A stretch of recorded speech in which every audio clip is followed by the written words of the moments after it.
Hello everyone, welcome back to my channel haha family. అందరికీ గురు పౌర్ణమి శుభాకాంక్షలు అండి. ఈరోజు మా పాప వాళ్ళ డ్యాన్స్ స్కూల్లో గజ్జె పూజ కార్యక్రమం జరిగిందండి. మా పాప వాళ్ళ గురువు గారు మనోజ్ఞ గారు, ఆవిడ గారి అమ్మగారు కృష్ణకుమారి గారు, ఆవిడ గారి చేతుల మీదనే పిల్లలందరికీ గజ్జె పూజ కార్యక్రమం జరిగిందండి. ఆవిడ ప్రతి ఒక్కరి పిల్లల కాళ్ళకి గజ్జెలు కడుతూ అందరికీ ఆశీర్వాదం అందించారు. చాలా సంతోషం అనిపించిందండి. ఈరోజే గురు పూర్ణిమ, గజ్జె పూజ కార్యక్రమం రెండు ఒకేసారి రావడం పాజిటివ్ వైబ్స్ అంటారు కదా, అలా అనిపించింది. మార్నింగ్ వెళ్ళగానే వాళ్ళు నటరాజస్వామికి పూజ జరిపించిన తర్వాత అభిషేకం చేశారండి, శివాభిషేకము. తర్వాత గణపతి హోమం కూడా నిర్వహించారు. గజ్జెలు కూడా మాస్టరే తీసుకొచ్చిందండి. ప్రతి ఒక్కరూ చిన్న నుంచి పెద్దవాళ్ళ వరకు ప్రతి ఒక్కరు పిల్లలు ట్రెడిషనల్ డ్రెస్సెస్ వేసుకొని వచ్చారు. చాలా చక్కగా రెడీ అయ్యారు.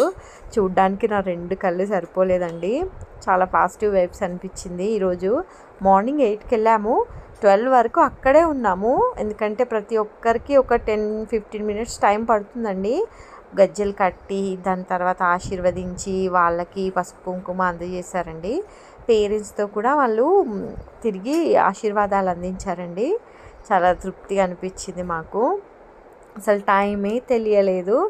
అంతమంది పిల్లలు, ఎంత బాగుందో, ప్రశాంతంగా ఉందండి ఇన్స్టిట్యూట్ అయితే. తర్వాత మేడం 2-3 స్టెప్పులు కూడా వేయించారు గజ్జెలు కట్టుకున్న తర్వాత. గజ్జెల ప్రాధాన్యతను వివరిస్తూ గజ్జెల ప్రత్యేకతను కూడా తను వివరించారు. పిల్లలందరికీ అర్థమయ్యేలాగా చిన్న చిన్న పిల్లల్ని కూడా దగ్గరికి తీసుకొని ఆ గజ్జెల్ని ఎలా చూసుకోవాలి అనేది బాగా చక్కగా వివరించారు కృష్ణకుమారి గారు. మా పిల్లలు కూడా చాలా ఓపికగా కూర్చొని విన్నారండి ఏం చెప్పినా. తర్వాత తీర్థప్రసాదాలు అందించారండి. అంతా ఇన్స్టిట్యూట్ వాళ్ళు ప్రొవైడ్ చేశారు. అక్కడే తీర్థప్రసాదాలు తీసుకొని ఇంటికి వచ్చేసాం మేము.